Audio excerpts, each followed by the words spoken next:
नमस्कार, मैं आचार्य संजय स्वास्थ्य गुरुकुल यूट्यूब चैनल से शिशु रोग सीरीज। जैसे इससे पूर्व वीडियो में बात की कि बच्चा का भोजन माँ के गर्भ से ही चिंतन करना है डे 1 से। ठीक ऐसे ही क्या भोजन नहीं करना जिससे माँ के पेट में जब बच्चा हो तो उससे कष्ट का अनुभव नहीं हो। तो हमारे आयुर्वेद शास्त्र के अनुसार, प्राकृतिक आयुर्विज्ञान के अनुसार, माँ को गर्भावस्था में, एलोपैथी का बात नहीं कर रहा हूँ, एलोपैथी वाले और जो इस विज्ञान अलग विज्ञान को समझने वाले हमें विरोधाभास कर सकते हैं। तो क्या नहीं देना है? मांस, मछली, अंडा और भिन्न प्रकार के जो बड़े बड़े होटल में मिलने वाले कलरफुल मिठाइयाँ, पैक्ड फूड, डब्बाबंद भोजन, मैदा से बनाया गया सभी प्रकार के नमकीन हो चाहे मिठाइयाँ हों, और पूड़ी, और मैदा से बनाया गया लुची, बिस्कुट, पावरोटी, ब्रेड, केक, बाज़ार से मिलने वाला जो घी तेल, जला हुआ घी तेल से बनाया गया समोसा, बड़े और वगैरह वगैरह जो भी आप जानते हो। गर्भावस्था में कॉफ़ी, चाय, गरम मसाला युक्त भोजन, अत्यधिक नमक, अल्कोहल का जो भी फॉर्म है, चाहे तंबाकू से लेके सिगरेट से लेके जो कुछ, जो लोग, हालांकि ये उड़ीसा में कम है, बाकी जगह में, भारत में भी कम है, बाकी विदेशों में सिगरेट वगैरह पीना, अल्कोहल वगैरह लेना तो वर्जित है। बहुत ज़्यादा नमक वर्जित है। और प्राकृतिक चिकित्सा में कहा जाता है इस समय ज़्यादा काला नमक, सफ़ेद नमक का परहेज करना। और सबसे जो इस समय खतरनाक तत्व गर्भावस्था में रहता है कि अगर पिता धूम्रपान कर रहा है और गर्भावस्था में वहाँ है माता, तो उसके लिए बहुत ज़्यादा इफ़ेक्ट हानिकारक रहता है। तो इसके बदले जो हमारे प्राकृतिक आयुर्विज्ञान में बताया गया है, धनिया, सरसों का पत्ता, साग, पालंग का साग, खीरा, गाजर, मूली, टमाटो, देसी बैगन, देसी कागजी नींबू, सलाद और शुद्ध देसी गाय का दूध, इस प्रकार के स्प्राउटेड नट्स,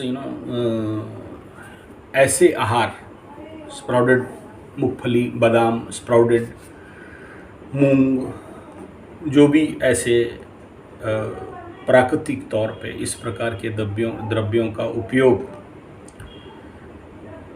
मधु तो अत्यंत उपकारी बनता है, लेकिन अपने स्थिति के अनुसार, और चीनी के जगह में गुड़ का उपयोग करेंगे।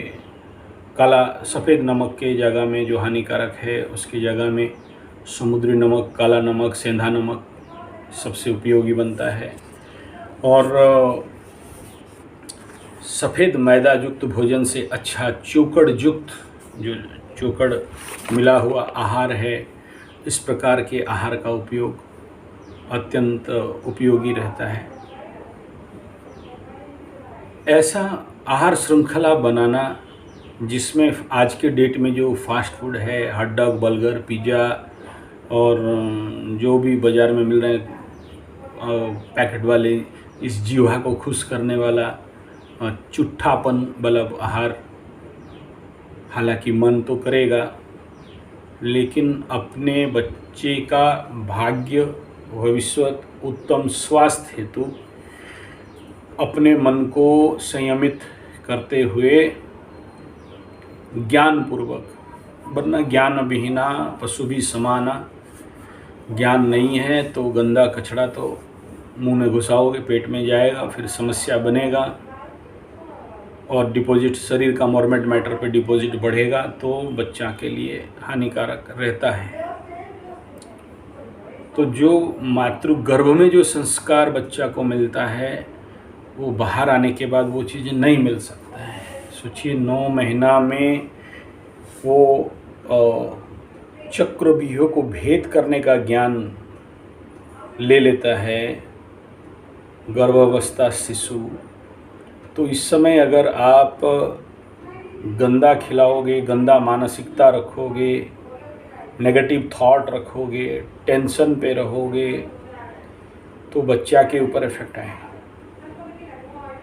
और इस प्रकार के दूसरे के हाथों का भोजन, दूसरा बनाया हुआ ऐसा भोजन पेट में जाए जो बाज़ार से, दूसरे का मंस बाज़ार का बनाया हुआ भोजन अगर पेट में जाए तो वो भी बहुत ज़्यादा हानि बनाता है। तो बच्चों का संस्कार के ऊपर इफेक्ट आता है। इसलिए सही समझ के साथ भोजन हो, संस्कारित भोजन हो, और जो भी भोजन करें वो भगवान ठाकुर जी में भोग लगा के प्रसाद के स्वरूप ग्रहण करें। हमेशा ईश्वर को समर्पण करके करें। जो भी भोजन करेंगे उसमें एक तुलसी का पत्ता जरूर डाल दें, बेल का पत्ता जरूर डाल दें प्रसाद के रूप में।